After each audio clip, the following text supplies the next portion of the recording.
प्रिय मित्रों, जय श्री कृष्ण। मैं हूं आचार्य डॉक्टर विष्णु कुमार मिश्रा। काल निर्णय पर आपका बहुत बहुत स्वागत करता हूं। आज मैं अत्यंत महत्वपूर्ण टॉपिक पर आपसे चर्चा करूंगा। 29 जून 2024 से शनिदेव अपनी चाल बदलने जा रहे हैं।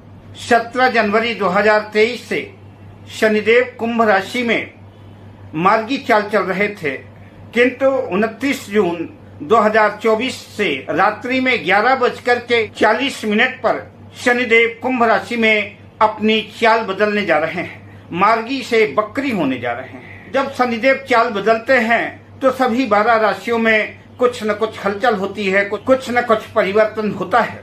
आज हम इस वीडियो पर मेष राशि के जातकों पर शनिदेव के इस वक्रत्व का, इस वक्री काल का क्या प्रभाव पड़ेगा, जीवन में कैसी गतिविधियां होंगी और साथ में शनिदेव की पीड़ा से निजात पाने का क्या उपाय है, उसकी भी चर्चा मैं आपसे इस वीडियो पर करूंगा। पर विषय क्रम में आगे बढ़ें उससे पहले आपसे आग्रह, अगर आपने अभी तक हमारे इस चैनल को सब्सक्राइब नहीं किया है तो प्लीज चैनल को सब्सक्राइब करें, साथ ही नोटिफिकेशन बेल को भी प्रेस कर लें। अगर आप अपनी या अपनों की जन्म कुंडली का बृहद प्रेडिक्शन कराना चाहते हैं, विश्लेषण कराना चाहते हैं, या किसी भी किस्म का ज्योतिषीय परामर्श हमसे प्राप्त करना चाहते हैं, या किसी भी किस्म का उत्तम क्वालिटी के रियल राशि रत्न आदि प्राप्त करना चाहते हैं, तो स्क्रीन पर फ्लैश हो रहे नंबरों पर आप हमसे संपर्क कर सकते हैं। मैं विषय क्रम में आगे बढ़ूं उससे पहले आपको बता दूं कि शनिदेव 17 जनवरी 2023 से कुंभ राशि में मार्गी चाल चल रहे थे। 29 जून 2024 11:40 पर शनिदेव अपनी चाल बदलेंगे और मार्गी से बकरी हो जाएंगे। लेकिन जो मेरा प्रेडिक्शन है वर्तमान में शनि के गोचर को लेकर के, शुभ फलाफल या अशुभ फलाफल के लिए ग्रहों का गोचर तो महत्व रखता ही है।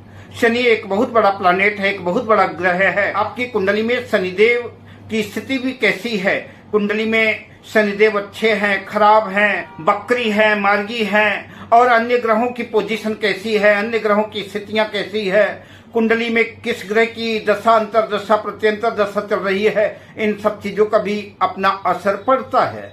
अतः अपने बारे में विस्तृत जानकारी प्राप्त करने के लिए बेहतर होगा कि किसी योग्य ज्योतिर्विद से आप परामर्श करके शनि के इस गोचर के बारे में आप जान सकते हैं। जैसा कि आप जानते हैं कि शनिदेव एक मंद ग्रह है, शनि शनि चलते हैं, इसलिए उनका नाम ही शनिश्चर है।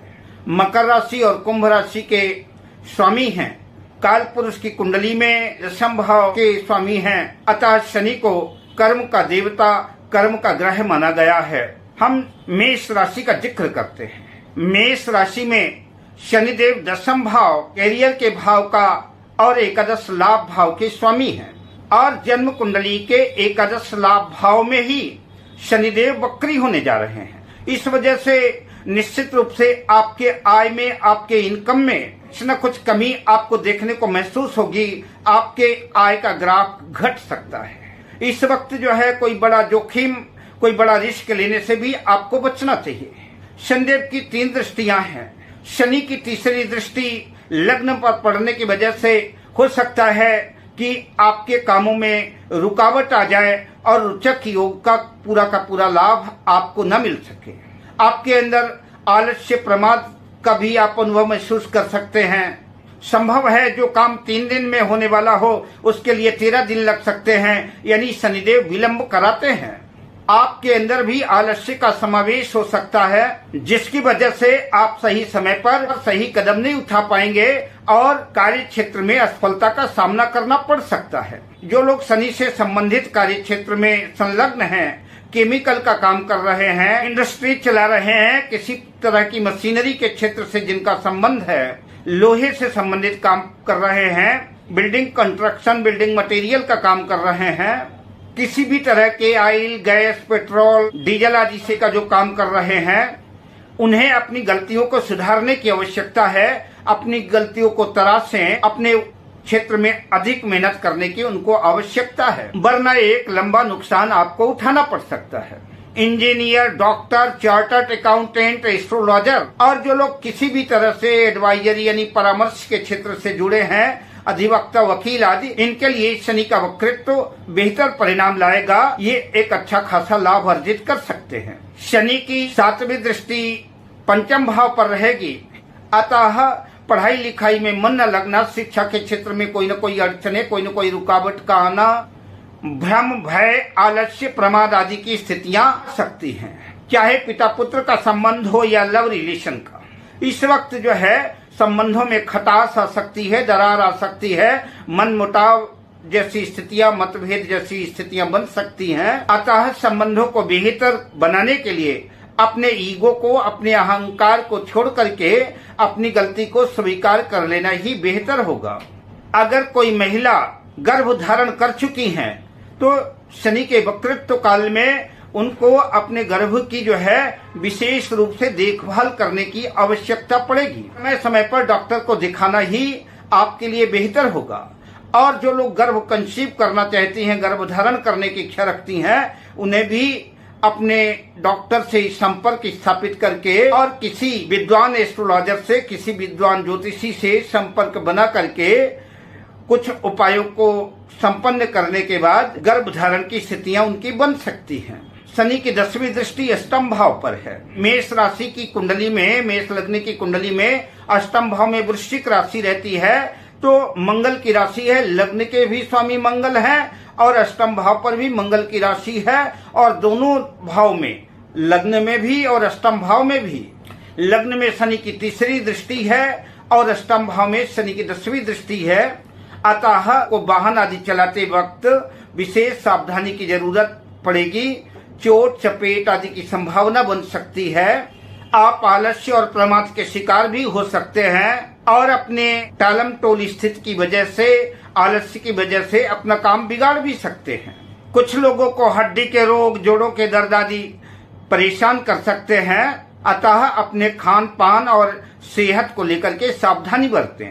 शनि की 10वीं दृष्टि अष्टम भाव पर है और देवगुरु बृहस्पति भी जो है जन्म कुंडली के 2य भाव वृषभ राशि पर स्थित हैं और उनकी 7वीं दृष्टि अष्टम भाव पर जा रही है। अतः इस समय हो सकता है कि आप कोई पीएचडी का, कोई अनुसंधान का काम कर सकते हैं। आपकी रुचि तंत्र मंत्र की तरफ हो सकती है, ज्योतिष की तरफ हो सकती है, गूढ़ गहन विद्याओं की तरफ हो सकती है, 10 महाविद्याओं की तरफ भी आप जा सकते हैं, परा अपरा विद्याओं की तरफ भी आपका रुझान बढ़ सकता है। जन्म कुंडली का अष्टम भाव कॉमन सेंस का भी भाव है। अतः कोई बात बोलने से पहले, किसी से कोई बात करने से पहले आपको जो है उसको अच्छी तरह से सोच समझ करके ही बात करनी है। जल्दबाजी में, उद्विग्नता में कोई निर्णय न लें। किसी भी प्रकार का लंबा इन्वेस्टमेंट, जोखिम आदि से इस समय बचना चाहिए। जो लोग नौकरी के क्षेत्र में हैं, जॉब में हैं, उनके लिए कुछ मुश्किलों का दौर हो सकता है। उनके जीवन में कुछ उतार चढ़ाव संभव है। कुछ लोगों का स्थानांतरण हो सकता है और कुछ लोगों का स्थानांतरण के साथ प्रमोशन की स्थितियां भी बन सकती हैं। आर्थिक दृष्टिकोण से कुछ उतार चढ़ाव जीवन में बना रहेगा। उपाय के बतौर प्रत्येक शनिवार और मंगलवार को हनुमान जी के मंदिर में विशिष्ट पूजा अर्चना करें, सुंदरकांड, हनुमान चालीसा आदि का पाठ करें। यह आपके लिए लाभकारी सिद्ध होगा। प्रत्येक शनिवार गोधूली वेला में आप अपने घर में, अपने ऑफिस में लोबान का काली और पीली सरसों और साथ में कपूर की टिकिया लेकर के उसकी धुनी, उसका धुआं अपने घर में और अपने ऑफिस में अगर आप करते हैं तो इससे भी जो है नकारात्मक स्थितियां खत्म होंगी और सकारात्मक प्रभाव देखने को मिलेगा और शनिदेव प्रसन्न होंगे। अगर आप ऐसा करते हैं तो शनिदेव आप पर कृपा बरसाएंगे, आपका मंगल होगा, आपका कल्याण होगा। अब मैं आपसे लेता हूं विदा, शुभकामनाओं के साथ। जय श्री कृष्ण।